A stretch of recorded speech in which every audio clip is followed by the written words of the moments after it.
Hi everybody, and welcome to this tutorial where I'm going to draw a lighthouse.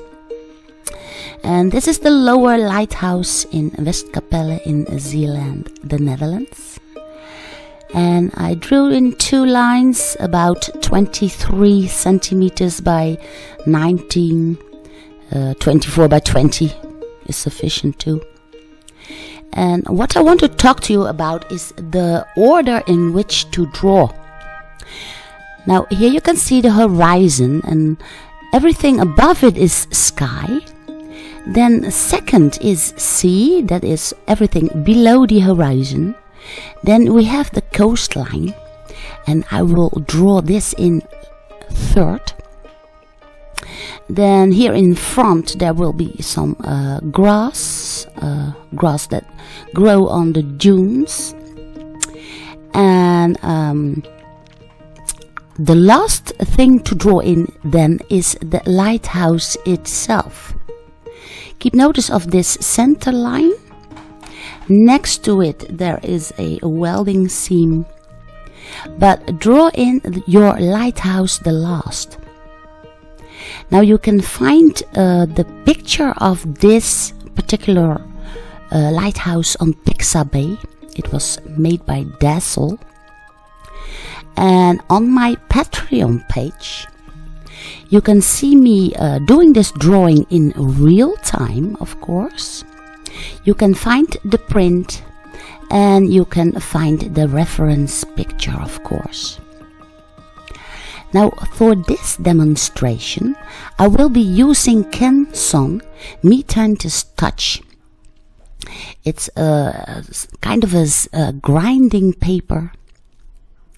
And what I did is I simply drew in the lighthouse a little bit with an H graphite pencil. I've drawn the lines of 23 by 19 or 24 by 20. And then first I want to put in the sky, next the sea, of course, and then third the coastline and the sand, fourth is the grass, and last is the tower itself. Now whether you are drawing with graphite or pastel pencils, or maybe you are a painter, it doesn't matter what kind of material you are going to use. It is very important to work from the back way to the front.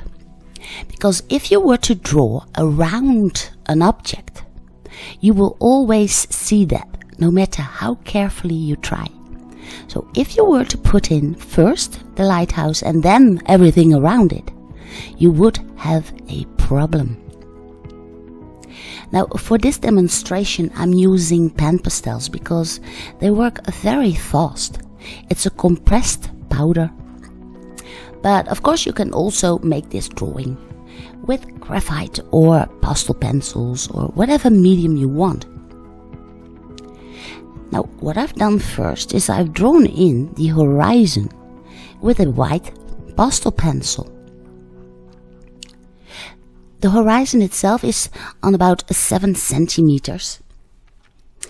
And once I have that, I can draw in the sky in whatever manner I want.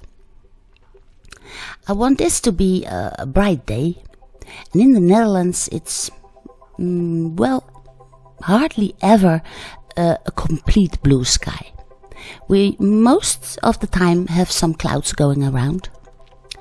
And even though it's not raining all the time, what people think that in the Netherlands it's always raining, well, that's not true. But we do have a lot of clouds. But I love them because they make an interesting picture. And if the sky was just all blue, then it would be kind of boring. So I like our Dutch skies. As you can see, with the Panpastel and the Panpastel knife, I can create clouds very, very easily. And what you will also notice is that I draw right through that lighthouse tower.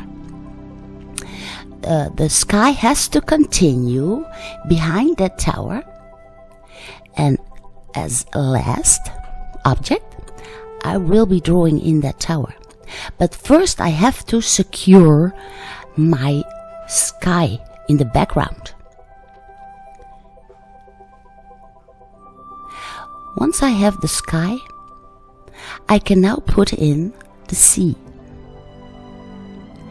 I put in some shadows on top of the sea where the clouds are, and way in the back there's still some sun going on, and it's not quite a sunset, but well, the sun is actually closing in on the horizon as it is setting, but it's not touching the horizon yet. For the sea itself, and the seas in the Netherlands are never really very blue.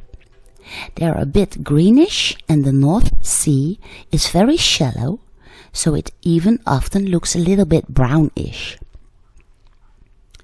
But with the sky and the sun on the right height, it does appear a little bit blue. And for the sand itself, I'm using a little bit of yellow ochre, a light and a darker one. And for the grasses in front, I use my Panpastel knife on the side, so I can put in a little bit of grass.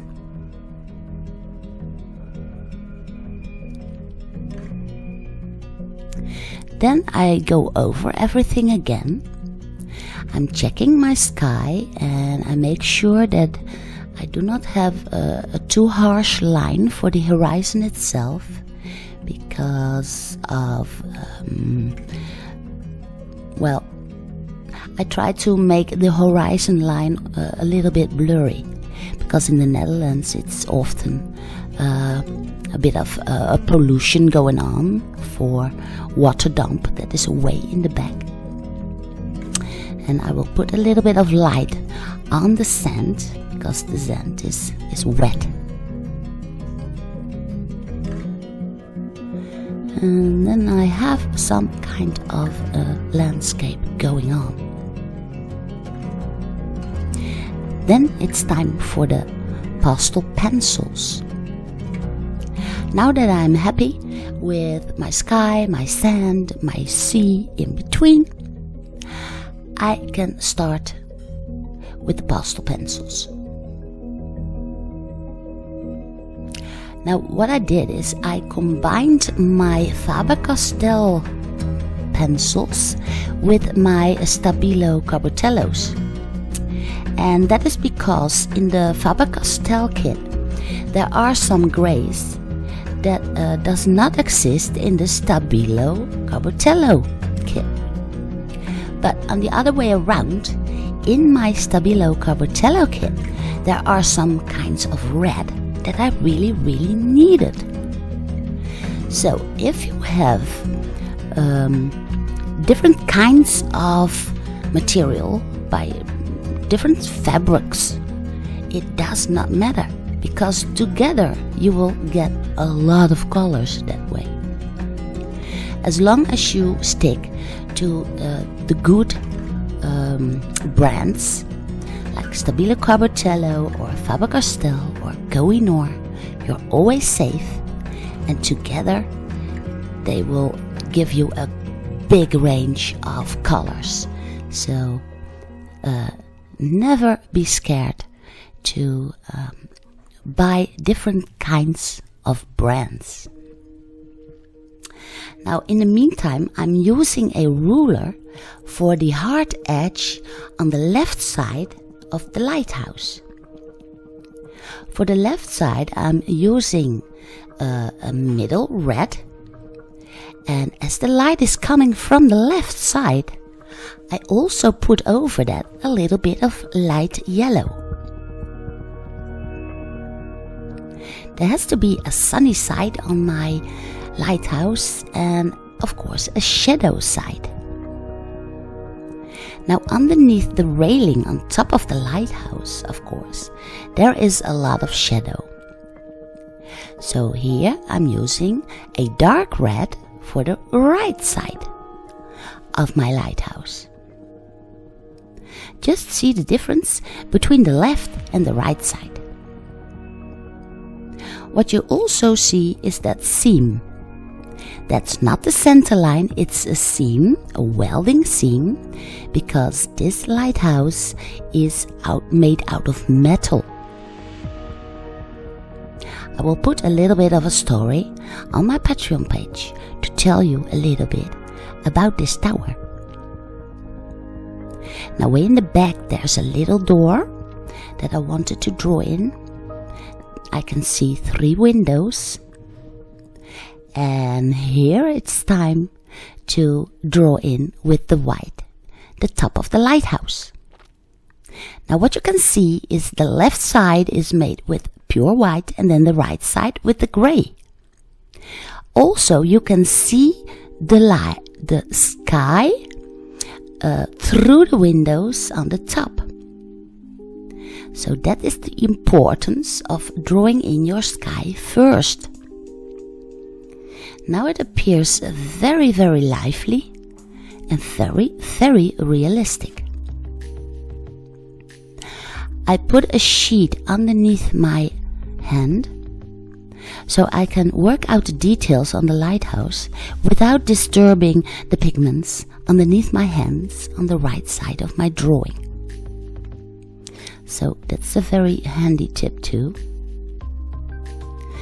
Now this is the white color on that lighthouse. I thought that was really, really nice. And it's a simple, easy lighthouse for beginners to start with. But you can see now how important it is to first draw in the background before putting over the pigments of the object you want to show. Okay, now here it is.